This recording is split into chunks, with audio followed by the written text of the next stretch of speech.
Hello दोस्तों, आपका स्वागत है हमारे YouTube channel Lalit Chaudhary academy में।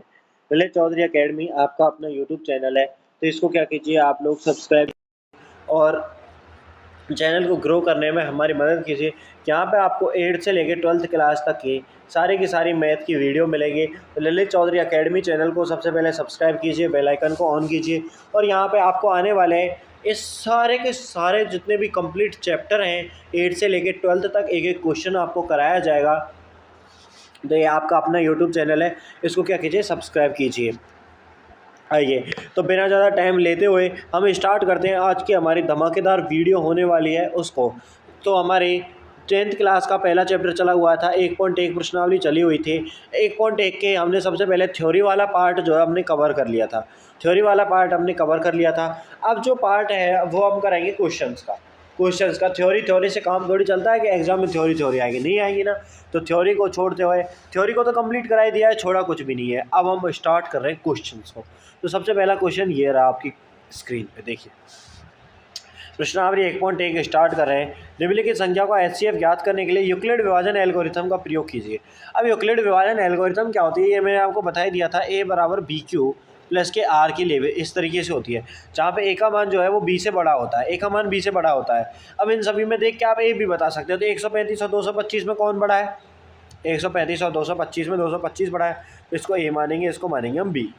ऐसे ही इसको ए मानेंगे, इसको मानेंगे हम बी, और यहाँ पे ये ए रहेगा और ये रहेगा बी। यानी कि जो बड़ा होगा वो क्या रहेगा, बड़ा जो रहेगा वो क्या रहेगा, ए रहेगा, और छोटा जो रहेगा वो रहेगा बी। तो आपको बता दो कि ये यूक्लिड विभाजन प्रमेय आपके सिलेबस में नहीं है, ये आपके सिलेबस से गायब हो चुकी है। फिर भी आप एक दो क्वेश्चन इसके कर सकते हो। 5 मिनट में इसको हम क्या करेंगे, निपटा देंगे। आप इसके बारे में थोड़ी सी जानकारी होनी चाहिए। यूक्लिड विभाजन प्रमेय से सबसे पहले हम करते हैं 135 और 225 वाले क्वेश्चन को उठाते हैं। 135 और 225, तो यूक्लिड विभाजन प्रमेय का प्रयोग करेंगे। तो 225 बड़ा है, इसलिए हम इस तरीके से लिखेंगे, यूक्लिड विभाजन प्रमेय का लगेंगे। तो ए बराबर बी क्यू प्लस आर, तो ये ए हो गया, ये बी हो गया, ये क्यू हो गया, ये हो गया आर। तो ए बराबर बी गुणा क्यू प्लस में आर, इस तरीके से दे रखा है, ठीक है। 225। अब यहाँ पे जो 90 शेषफल बचा हुआ है, ये 90 शेषफल है और जो जीरो के इक्वल नहीं है, यानी कि 90 जो है 90 is not equal to zero, zero के बराबर नहीं है। 90 जब जीरो के बराबर नहीं है तो हम यूक्लिड विभाजन प्रमेय से आगे देखते हैं। आगे क्या देखते हैं, अब 135 और 90 में लगाएंगे, 135 और 90 में लगाएंगे, यहाँ पे 45 से इस पर बच गया। अब 45 और 90 में लगाएंगे, यहाँ से 45 और 90 में वही लगाएंगे, ए बराबर बी क्यू प्लस आर, और यहाँ पे शेषफल आ गया जीरो। जब शेषफल जीरो आ जाए उस कंडीशन में जो बी का मान है, जब शेषफल का मान जीरो हो जाए उस कंडीशन में जो बी का मान है वही क्या होगा, हमारा एचसीएफ होगा। वही क्या होगा, एचसीएफ। तो यहाँ पे एचसीएफ कितना आ जाएगा, 45। ये यूक्लिड विभाजन प्रमेय का है, बस आसान सी, इसमें क्या करना है, ठीक है। अब यहाँ पे हम इसमें लगाते हैं, तो 196 का हम भाग देते हैं, इसमें 195 बार जाता है और जीरो आ गया शेषफल। जीरो आ गया तो 196 हमारा क्या हो जाएगा, भाजक हो जाएगा, और वही क्या हो जाएगा, हमारा एचसीएफ हो जाएगा। 196 हमारा क्या हो जाएगा, एचसीएफ हो जाएगा। 196 इज एचसीएफ। अगला देखिए, इसमें आसान सा है इसलिए हम इसको जल्दी जल्दी निपटा रहे हैं। देखिए यहाँ पे बड़ा कौन सा है, बड़ा 867 है, बड़ा है तो बड़ा को इधर रखेंगे, ये बराबर बी क्यू प्लस आर लगाया।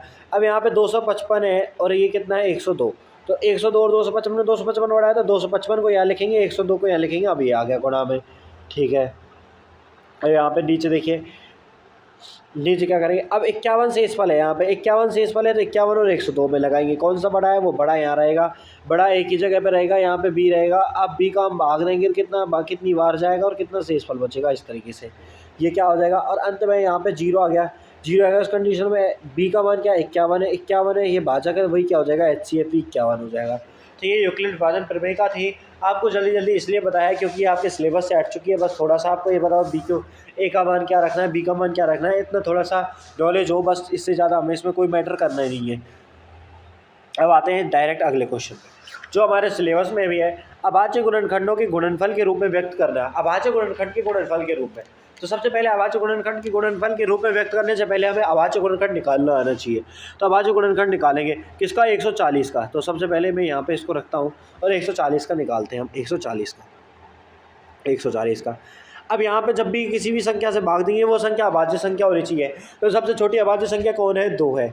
तो भाज्य अभाज्य के बारे में मैंने आपको विस्तार से बता दिया है, ठीक है, कि भाज्य संख्या कौन सी होती है, अभाज्य संख्या कौन सी होती है। तो 2 है, 2 का भाग देंगे, इसमें कितनी बार, 7 बार, और जी ये हो गया, जीरो में जीरो 70 बार। अब देखिए 2 का भाग जाएगा, इसमें 2 का भाग जा रहा है, बिल्कुल जा रहा है 70 में, तो 2 का भाग देंगे। 2 का भाग कितनी बार गया? 3 बार, बच गया 1, 10, 10 में 2 का भाग गया 35 बार। अब फिर हम 2 का भाग देंगे, तो 2 का भाग जाएगा, इसमें नहीं जाएगा, क्यों? क्योंकि इकाई का अंक कितना आ गया? 5 आ गया, 5 आ गया तो 2 का भाग नहीं जाएगा, ये भी मैं आपको बता चुका हूँ। ठीक है, अब हम बात करते हैं आगे। आगे जब हम 2 का भाग नहीं जाएगा तो 3 देखेंगे, अगली अभाज्य संख्या कौन सी है? 3 है। 3 का भाग जाएगा नहीं, क्योंकि 3 का भाग का नियम क्या है कि संख्याओं का योग 3 से भाज्य होना चाहिए, जबकि 5 और 3 8 आ रहा है, 8 में 3 का भाग जाएगा नहीं, तो 3 का भाग नहीं जाएगा। 3 के बाद कौन सी है? 4, 4 लेकिन अभाज्य संख्या नहीं है, तो अभाज्य संख्या अगली कौन सी है? 5, तो 5 का देंगे। 5 का कितनी बार जाएगा? तो 5 का 7 बार गया 35। अब 5 का जाएगा 7 में? नहीं जाएगा, तो 5 का नहीं जाएगा, तब कौन सी अगली अभाज्य संख्या? 7 है, 7 का देंगे 1 बार। तो यानी कि 140 जो है इसको क्या लिख सकता हूँ मैं? 2 गुणा 2 गुणा 5 गुणा में 7 लिख देंगे, और ये क्या हो गया? इसको अभाज्य गुणनखंडों के रूप में व्यक्त करना हो गया। इस तरीके से इसको अभाज्य गुणनखंडों में व्यक्त करना। अब बताइए इसमें कहीं कोई परेशानी आई? नहीं, तो यही आपके क्वेश्चन में फ्री के मार्क है। ये फ्री के नंबर है या नहीं है? तो फ्री के नंबर है, बस इतना आसान चाहिए। 140 हो गया। अब लेते हैं हम 156 को। अब बात करते हैं हम 156 पे, तो 156 को लेंगे। 156 तो वही सबसे छोटी अभाज्य संख्या 2 है। 2 का भाग देंगे कितनी बार? 2 का 7 बार, 14 बच गया 1, 16। 16 पे 2 का कितनी बार? 8 बार। अब 2 का जाएगा, बिल्कुल जाएगा, क्योंकि इकाई का अंक 8 है, तो 2 का देंगे। 2 का कितनी बार? 39 दूनी 78 होता है। अब 2 का जाएगा? नहीं जाएगा, क्यों? क्योंकि इकाई का अंक कितना आ गया? 9 आ गया। अब 3 का देखेंगे, तो 3 का 9 और 3 12 है, 12 में 3 का भाग जाता है, बिल्कुल जा रहा है, तो 3 का भाग देंगे। 3 का 3 में 1 बार, फिर 3 का 9 में कितनी बार? 3 बार। ठीक है, अब अगले हम 3 का देंगे। 3 का देंगे 13 में कितनी बार जाएगा? तो नहीं जाएगा, क्योंकि अंकों का योग कितना आ रहा है? 4 आ रहा है, 4 में 3 का भाग नहीं जाता, तो 3 का नहीं जाएगा। तो हम 4 का देके देखेंगे, तो 4 अभाज्य संख्या नहीं है। 4 के बाद कौन सी अभाज्य संख्या? 5, 5 का नहीं जाएगा। 5 के बाद कौन सी अभाज्य संख्या है? 7, 7 का भी नहीं जाएगा। 7 के बाद कौन सी है? 11 है, तो 11 का भी नहीं जाएगा, और 11 के बाद कौन सी है? 13 है, तो 13 का जाएगा। 13 का कितनी बार जाएगा? 1 बार। तो यानी कि 156 को मैं क्या लिख सकता हूँ? 156 बराबर 2 गुणा 2 गुणा 3 गुणा में 13। तो ये क्या हो गया? 156 के अभाज्य गुणनखंड हो गए। ये इसको क्या हो गए? ये इसके अभाज्य गुणनखंड हो गए। ये अभाज्य गुणनखंड निकालने का तरीका है। ये क्या है? अभाज्य गुणनखंड निकालने का तरीका है। बताइए यहाँ पे किसी बच्चे को कोई दिक्कत है? बिल्कुल सी भी मामूली सी भी कोई दिक्कत है? नहीं है। ठीक है, तो अगली संख्या देखते हैं। अगली संख्या मैंने दे रखी है 38 25।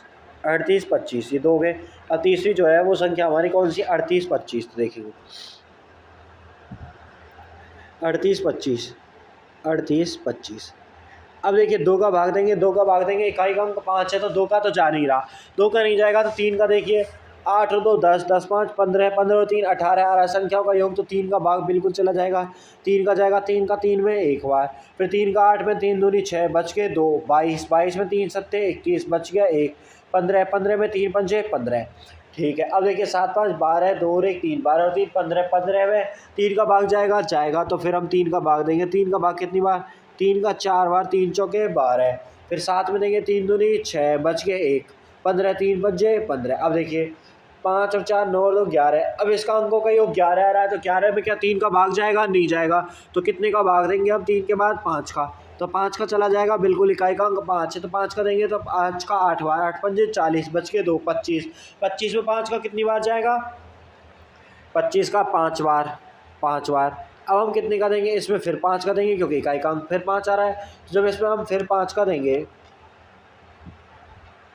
फिर इसमें क्या करेंगे? 5 का देंगे, तो 5 का देंगे, 5 का दिया, सॉरी ये थोड़े से, हाँ।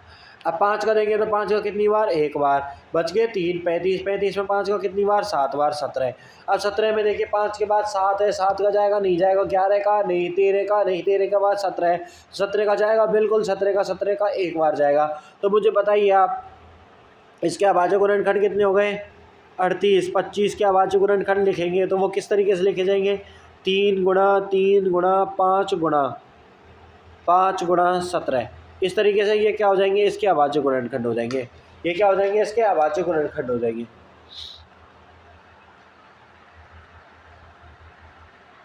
ठीक है, ये क्या हो जाएंगे? इसके अभाज्य गुणनखंड हो जाएंगे। इस तरीके से ये क्या हो जाएंगे? इसके अभाज्य गुणनखंड हो जाएंगे। 38 25 हो गया। अब इसके बाद और कौन सा रह गया देखते हैं। 38 25 के बाद 5005 है, तो 5005 को हम यहाँ ऊपर लिखेंगे। यहाँ पे देखिए 5005 है ना, देखिए 38 25 का हो गया, इसके बाद है 5005, तो 5005 के यहाँ पे देखिए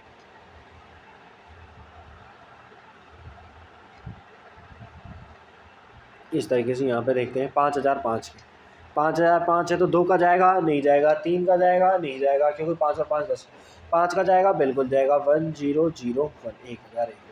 अब 1000 एक बार जा रहा है तो इसमें 5 के बाद देखेंगे हम 7 का जाएगा, 9 का जाएगा, 11 का, 13 का। इस तरीके से हम क्या करेंगे, इसमें देखेंगे कि किसका भाग इसमें जा रहा है किसका नहीं जा रहा है। जब तक भाग जाएगा जब तक भाग देंगे, अगर भाग नहीं जाएगा, जब इसमें भाग नहीं जाएगा तो हम क्या करेंगे, देखिए 5 का जाएगा नहीं जाएगा। अब 7 का देखेंगे 7 का जा रहा है क्या, 7 का दिया 10 में कितनी बार, एक बार, बच गए 3, 3 7 चौके 28, तो 7 का जा रहा है इसमें, 7 का जा रहा है, 7 का देंगे तो 7 एकम 7, 7 एकम 7, बच गए कितने 3, 30 हो गए, तो 7 चौके 28, बच गए 2, 7 या 21। अब 143 हो गया, 143 में 7 का जाएगा नहीं जाएगा, तो 7 के बाद कितने का देंगे हम, 11 का, 7 के बाद कितने का देंगे, ये है गया 143। अब 143 में 7 के बाद जो अभाज्य संख्या है वो हमारी है 11 है। कौन सी है, 11 है। अब हम 11 का भाग देंगे, 11 का भाग देंगे तो 11 का जा रहा है नहीं जा रहा, तो 11 का देखेंगे, 11 एकम 11, बच के 3, 11 तिया 33 चला गया। और 11 के बाद 13 है और 13 का एक बार, तो 5005 को क्या लिख सकते हैं हम, 5 गुणा 7 गुणा 11 गुणा 13, यानी कि इसको लिख सकता हूँ मैं 5 गुणा 7 गुणा 11 गुणा में 13। इस तरीके से लिख सकते हैं इसको। दोबारा लिख लीजिए आराम से, कोई दिक्कत नहीं है। यहाँ पे इसको थोड़ा सा जगह स्पेस दे देंगे इसमें, ये लीजिए और स्पेस कर दिया। इसको क्या लिख सकते हैं हम, 5 गुणा 7 गुणा 11 गुणा में 13, ये हमारे पास 5005 निकल के आ गया। अब आगे देखिए, अब कौन सा रह गया, अब रह गया हमारे पास 7 4 2 9। देखिए हमने 140 का निकाल लिए, ठीक है, उसके बाद 156 के निकाल लिए, फिर 38 25 के निकाल लिए, 5005 के भी निकाल लिए। अब हमारे पास रह गया 7 4 2 9, तो उसके हम यहाँ पे निकालेंगे। 1 मिनट देखना इसको कितना कैफ दे दिया, ज़्यादा तो कैफ नहीं दिया, यहाँ पे सही है, अब सही है। कितना है ये देखें, 7 4 2 9, देखिए 7 4 2 9,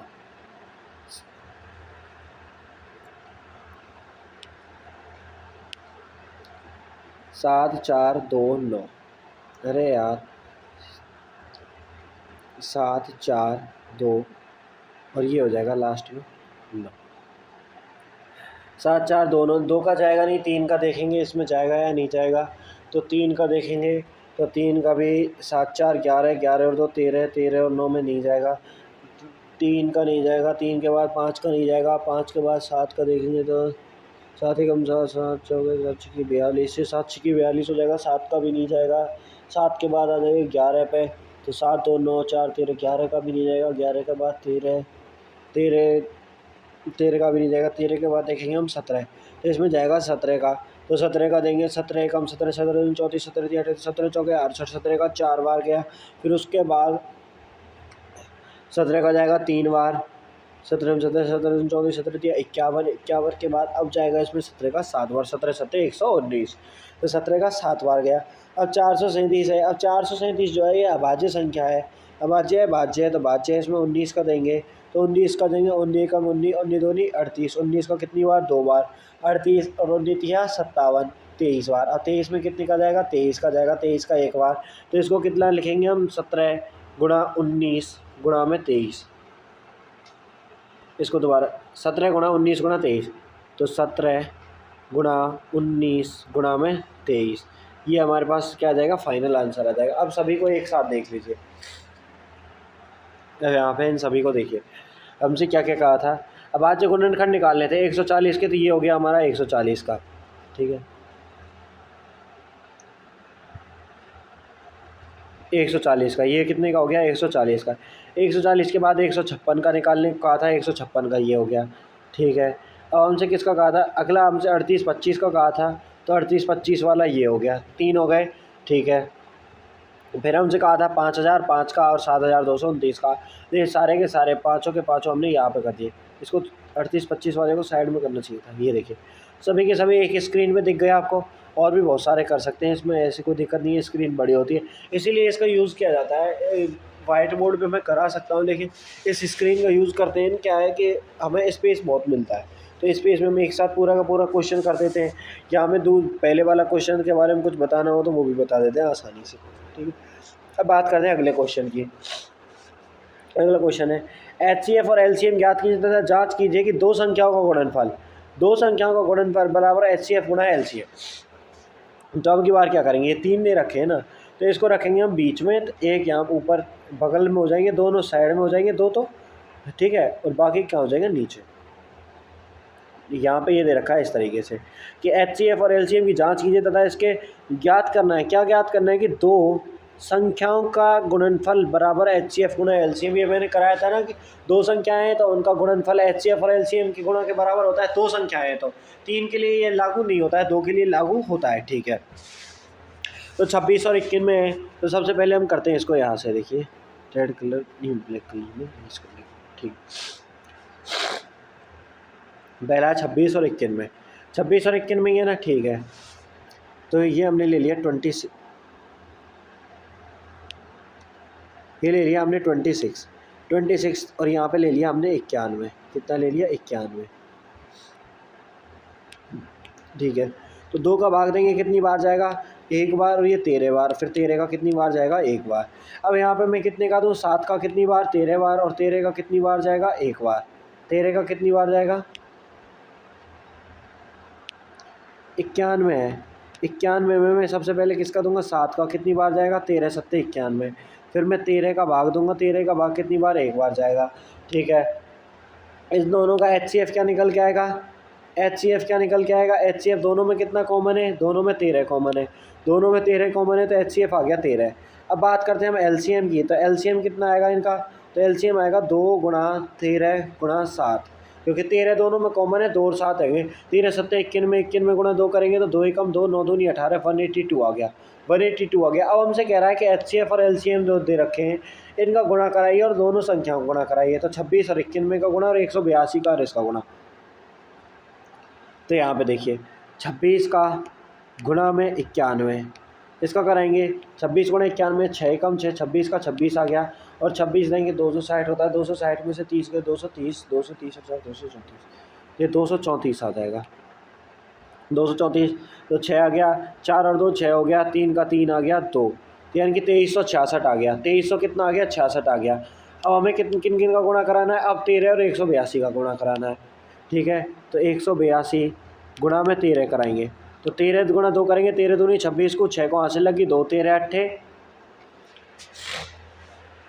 104, 13 अट्ठे 104, 104 और 2 106, 106 तो हासिल लगी 10, 13 कम 13 और 10 23। तो यहाँ से देखिए ये 2366 आया, ये 2366 आया, तो दोनों बराबर है। यहाँ पे हमने क्या किया था, संख्याओं का गुणा, यहाँ पे क्या किया था, संख्याओं का गुणा, यहाँ पे किसका किया था हमने, HCF और LCM का गुणा।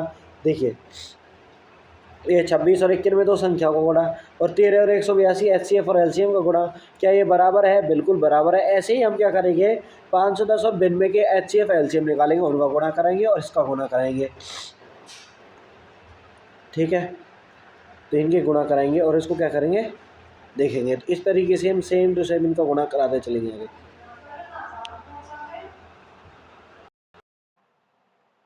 अब अभाज्य गुणनखंड विधि के द्वारा निम्नलिखित में पूर्णांकों के HCF और LCM ज्ञात करने 12, 15 और 21। तो 12 को क्या लिखते हैं हम, तो 2 गुणा 3 लिखते हैं 12 को, तो ठीक है। 15 क्या होता है, 5 गुणा 3 होता है, तो इसको लिखेंगे हम 3 गुणा 5 लिखेंगे। 21 होता है 7 गुणा 3, यानी कि 3 गुणा 7। अब जब इसका HCF निकालते हैं तो HCF कितना निकलेगा, यहाँ पे 3 है, यहाँ पे 3 है, यहाँ पे 3 है, तो HCF आएगा इसका 3। HCF कितना आएगा, 3 आएगा। अब बात करते हैं LCM की, तो LCM कितना निकल के आएगा, तो LCM निकल के आएगा 3 तो कॉमन है ये, ठीक है। 3 के बाद ऊपर ले में 2 गुणा 2 यानी कि 4 गुणा में नीचे आएगा 3 आ गया है, यहाँ पे 5 गुणा 7, तो 5 गुणा 7 करेंगे तो 5 चौके 20, 20 सत्ते 20, 5 गुणा 2 20, 20 गुणा 7 करेंगे 140, और 14 चौथी 42 यानी कि 420। LCM जो आएगा वो आएगा 420। तो LCM 420 है, HCF कितना है, 3 है। ये हो गया इसका 12, 15, 21 का। अब अगला है 17, 23, 29। 17, 23, 29, तो 17 भी एक अभाज्य संख्या है, 23 भी एक अभाज्य संख्या है, और 29 भी एक अभाज्य संख्या है। तो इसका HCF जो निकल के आएगा वो तो 1 निकल के आएगा, और जब हम LCM की बात करते हैं, LCM कितना निकल के आएगा, वो निकल के आएगा 17 गुणा 23 गुणा 29 निकल के आएगा, 17 गुणा 23 गुणा 29 निकल के आएगा। ये क्या निकल के आएगा, एलसीएम निकल के आएगा और एचसीएफ कितना होगा, 1 होगा। अब बचा है हमारे पास 8, 9 और 25। क्या बचा है, 8, 9 और 25। तो 8 हो गया, यहाँ पे 9 हो गया और यहाँ पे हो गया 25। 8, 9, 25 है ना, 1 सेकंड के। 8, 9, 25 है तो 8 को क्या लिखेंगे हम, 2 गुणा 2 गुणा 2। अब 9 है, 9 को क्या लिखेंगे हम, 3 गुणा 3। और 25 जो है, 25 को क्या लिखेंगे हम, 5 गुणा 5। अब इनमें कुछ कॉमन है नहीं है, तो एचसीएफ इसका कितना निकल के आएगा, एचसीएफ इसका निकल के आएगा 1। और जब एलसीएम की बात करेंगे तो एलसीएम जो निकल के आएगा वो निकल के आएगा 8 गुणा 9 गुणा 25। 8 गुणा 9 गुणा 25, 25 8 2 से 9 में 18 से, यानी कि जब इसके हम एलसीएम की बात करते हैं, एचसीएफ तो ये हो गया, और जब इसके हम एलसीएम की बात करते हैं तो वो आएगा 1800 निकल के। एलसीएम कितना आएगा, 1800 निकल के। तो किस तरीके से किया, अभाज्य गुणनखंड विधि द्वारा हमने 8, 9 और 25 इनको इस तरीके से लिख लिया। ठीक है, इसका एचसीएफ कुछ भी कॉमन है, इनमें कुछ भी कॉमन नहीं है, तो एचसीएफ आ गया 1। और एलसीएम क्या आएगा, इन सभी का गुणा करने पर कितना आएगा, 1800। ठीक है, अब यहाँ पे ऐसे ही हमने किसका किया था, ये देखिए किसका, 17, 23 और 29 का। 17, 23, 29 में कुछ भी कॉमन नहीं आएगा क्योंकि अभाज्य संख्या है तीनों, एचसीएफ एलसीएम इन तीनों का गुणा करने पे निकल के आएगा।